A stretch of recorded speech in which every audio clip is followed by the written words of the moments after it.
Hello. आज का जो हमारा टॉपिक यहाँ पर है वो आपकी एप्लीकेशन है गॉस थ्योरम की, जिसमें फर्स्ट एप्लीकेशन हम कवर करने वाले हैं। आपको इलेक्ट्रिक फील्ड निकालनी है थिन स्फेरिकल शेल के लिए। अपकमिंग वीडियोस के अंदर हम 2 और एप्लीकेशन यहाँ पर कवर करेंगे। आप देख सकते हैं आपके पास में थिन स्फेरिकल शेल यहाँ पर है और उस पर कुछ चार्ज मान लेते हैं पॉजिटिव चार्ज है, यूनिफॉर्मली डिस्ट्रीब्यूटेड है, मतलब बराबर बराबर रखा गया है और रेडियस यहाँ पर इसका आर है। अब आपको पता है कि किसी पॉजिटिव चार्ज जो यहाँ पर आप लेते हैं उनकी इलेक्ट्रिक फील्ड को यहाँ पर कैसा होना चाहिए। तो पॉजिटिव चार्ज से अगर मैं इलेक्ट्रिक फील्ड बनाने की कोशिश करूं तो दैट शुड बी आउटवर्ड। थोड़ा कुछ हम यहाँ पर इलेक्ट्रिक फील्ड लाइंस को यहाँ ड्रॉ कर देते हैं। तो इसकी जो इलेक्ट्रिक फील्ड जो है यहाँ पर वो बाहर की तरफ यहाँ पर होनी चाहिए और आपको यहाँ कैलकुलेट करना है, इसी का मैग्नीट्यूड कैलकुलेट करना है। तो फील्ड निकालनी है शेल की वजह से। अब हमें ये फील्ड मान लेते हैं कैलकुलेट करनी है किसी एक पर्टिकुलर डिस्टेंस पर। मान लेते हैं कि इससे ये डिस्टेंस जो है वो सेंटर से जो है वो x है, मतलब आउटसाइड पॉइंट यहाँ पे हम कवर करते हैं। तो आप लेते हैं केस 1 के x should be greater than आपका यहाँ पर r। तो ये कोई पॉइंट मान लेते हैं x आउटसाइड पॉइंट है, r से बड़ा है, मतलब इस शेल के बाहर है। इलेक्ट्रिक फील्ड कैलकुलेट करनी है, वो भी गॉस थ्योरम यहाँ पर लगाना है। तो फिर आपको अप्लाई करना पड़ेगा यहाँ, सॉरी क्या अज्यूम करना पड़ेगा, एक गॉसियन सरफेस। गॉसियन सरफेस कई तरीके के हो सकते हैं, बट आपको ऐसा सरफेस अज्यूम करना है जो कि आपके स्फेरिकल शेल को एनक्लोज करना चाहिए सिमेट्रिकली। अब आप सोच सकते हैं इसे सिमेट्रिकली एनक्लोज करता हुआ सरफेस क्या होने वाला है। तो एक स्फेयर को सिमेट्रिकली एनक्लोज करता हुआ सरफेस भी यहाँ पर एक स्फेरिकली यहाँ पर होगा। तो एक और यहाँ पर आपने क्या अज्यूम करा कि assume a spherical Gaussian surface of radius x, जो कि यहाँ पर आपने इसका रेडियस x माना, which encloses the spherical shell symmetrically. तो यहाँ पर आपने सरफेस यहाँ स्फेरिकल अज्यूम किया and then apply Gauss theorem. तो आप लिख सकते हैं E dot D A equal to यहाँ पर कितना लिखेंगे, चार्ज अंदर जो रखा हुआ है डिवाइडेड बाय आपका एप्सिलॉन नॉट। अब उसके बाद में अगला स्टेप यहाँ पर ये होता है गॉसियन सरफेस के बाद में कि आपको इलेक्ट्रिक फील्ड में और एरिया के बीच में एंगल चेक करना है। और एरिया हमेशा वो आपको लेना है जो कि इस गॉसियन सरफेस का होना चाहिए, where the electric field to be calculated. तो कोई पॉइंट मान लिया P, तो बताओ छोटे से पॉइंट का एरिया यहाँ पर कहाँ देखता होगा। स्फेयर का ये वाला सरफेस ऐसे बाहर की तरफ देख रहे हैं, तो इसका ये वाला हिस्सा इस तरफ देख रहे हैं और पॉजिटिव चार्ज से इलेक्ट्रिक फील्ड भी इधर की तरफ आ रही है। तो इस छोटे से एरिया का नाम रख लिया DA। अब ये छोटा सा एरिया जो है वो ऐसे देखेगा, बाहर ही देखने वाला है, और इधर से इलेक्ट्रिक फील्ड जो आ रही है वो भी इधर ही देख रही है। What is the angle between E and DA? तो यहाँ पर इनके बीच का एंगल कितना आ जाएगा, 0 डिग्री। वैसे ही यहाँ पर आप चेक कर सकते हैं कि छोटा सा पॉइंट अगर मैंने बनाया तो ये वाला सरफेस का एरिया कहाँ देखेगा, ऐसे नीचे की तरफ, और इलेक्ट्रिक फील्ड भी कहाँ पर है, पॉजिटिव है, तो बाहर की तरफ। What is the angle between them? तो यहाँ पर भी आपका एंगल 0 है। तो E में और DA में कहीं पर भी चेक कर लो, इलेक्ट्रिक फील्ड में और एरिया में। टॉप पे चेक कर लो, यहाँ पर देखो, यहाँ आपकी इलेक्ट्रिक फील्ड कहाँ पर है, ऐसे ऊपर की तरफ, और छोटा सा ये जो एरिया देख रहा है ऐसे ऊपर की तरफ, ये स्फेयर का ऊपर वाला surface. What is the angle between them? 0 degree. तो इस वाले स्फेरिकल आपके गॉसियन सरफेस पे इलेक्ट्रिक फील्ड एरिया में कहीं पर भी चेक कर लीजिए, आपका एंगल 0 डिग्री आने वाला है। तो हम इसमें आगे बढ़ सकते हैं, इसे लिख सकते हैं EDA cos यहाँ पर 0। डेरिवेशन इंपॉर्टेंट है, रिजल्ट्स भी इंपॉर्टेंट है, और यहाँ न्यूमेरिकल्स भी काफी सारे इस पे पूछे जा सकते हैं। और एनक्लोज चार्ज कितना है, तो इस गॉसियन सरफेस के अंदर रखा गया चार्ज पूरा Q है, तो लिख दिया है Q डिवाइडेड बाय आपने यहाँ लिखा एप्सिलॉन नॉट।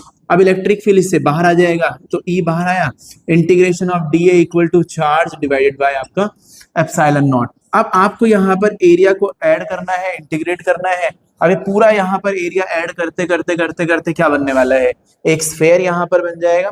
तो इस पूरे एरिया को यहाँ पर जब आप इंटीग्रेट करते हैं या ऐड करते हैं तो आपके पास में आने वाला है गॉसियन सरफेस का एरिया विच इज 4 पाई, और यहां से लेके यहां तक का डिस्टेंस x है, तो 4 पाई x स्क्वायर। तो एक स्फेयर ही बनेगा। आप चेक करो, DA plus DA plus DA plus सब कुछ अगर आप ऐड करने वाले हैं तो एक स्फेरिकल सरफेस का एरिया आ जाएगा, तो वो चीज 4 पाई x स्क्वायर, और इक्वल टू यहाँ पर कितना है, Q divided by epsilon naught. अब यहाँ इलेक्ट्रिक फील्ड की वैल्यू कितनी आने वाली है आउटसाइड में, Q divide by 4 pi epsilon not, x थोड़ा आगे लिख लेते हैं x स्क्वायर, और ये हो गया 1 by 4 pi epsilon naught is k, ये हुआ k, ये लिख दिया Q, और डिवाइड बाय आपका नीचे कितना आ गया x स्क्वायर।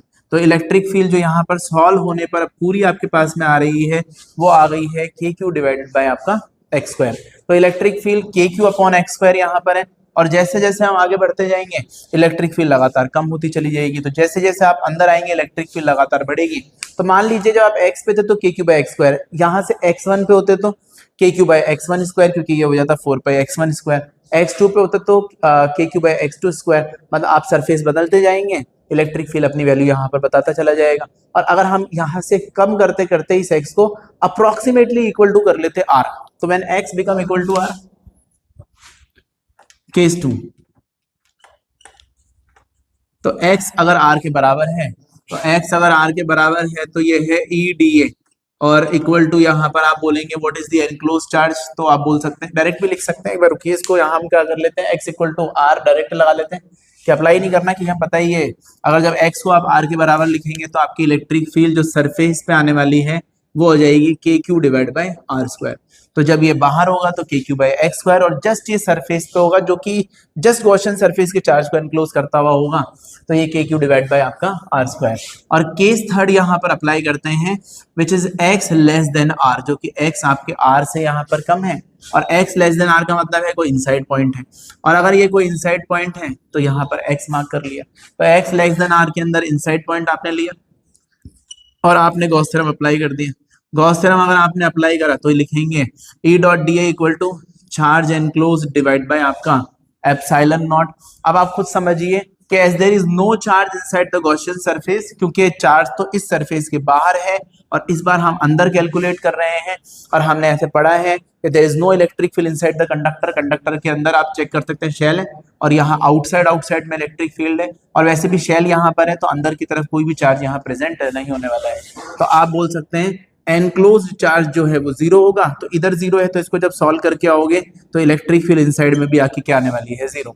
तो there is no electric field inside the surface, यहाँ 0 0 0 0 0 सरफेस पे आते ही maximum k Q divide by आपका r स्क्वायर। और जैसे जैसे आप बाहर बढ़ते चले जाएंगे इलेक्ट्रिक फील्ड लगातार डिक्रीज होती यहाँ पर चली जाएगी, विच इज के क्यू डिवाइडेड बाय आपका यहाँ पर कितना आ जाएगा, x स्क्वायर। तो इस पर हम ग्राफ बना लेते हैं, समझने के लिए मैं यही बना देता हूँ एक बार, कि अगर आपका इलेक्ट्रिक फील्ड में और पोजीशन मतलब डिस्टेंस के साथ में ग्राफ यहाँ पर बनाया गया होता, तो यहाँ x लिख दिया है, यहाँ इलेक्ट्रिक फील्ड। तो जब आपके x की वैल्यू यहाँ पर 0 से लेकर के r तक पहुंचती, तो x पहुंचता 0 से लेके कहाँ तक, r तक। तो x यहाँ पर 0 से कहाँ गया, r के बराबर। तो आप बोल सकते हैं there is no electric field, तो 0 है। लेकिन जैसे x बन जाएगा r के बराबर, तो इलेक्ट्रिक फील्ड क्या आ जाएगी, के क्यू डिवाइडेड बाय आपका यहाँ पर कितना, r स्क्वायर। तो सरफेस पे इलेक्ट्रिक फील्ड होगी आपकी के क्यू बाय r स्क्वायर, और बाहर आप जैसे जैसे बढ़ते चले जाएंगे इलेक्ट्रिक फील्ड लगातार घटती चली जाएगी, के क्यू डिवाइडेड बाय आपका x स्क्वायर। तो अंदर यहाँ पर 0 है, सरफेस पे आते ही मैक्सिमम है, और बाहर जाते जाते लगातार घटती चली जाएगी और इन्फिनिटी पे यहाँ 0 मानी जाएगी। याद रखिएगा स्फेरिकल शेल का रिजल्ट बिल्कुल यहाँ पर मैच करता है जैसे किसी पॉइंट चार्ज का रिजल्ट हो, किसी क्यू चार्ज से x डिस्टेंस पे अगर आपने इलेक्ट्रिक फील्ड यहाँ पर पूछी हो, तो आउटसाइड के लिए बिल्कुल behave like a point charge. तो पॉइंट चार्ज के रिजल्ट्स यहाँ पर एप्लीकेबल है for spherical shell. Bye, next video मिलते हैं।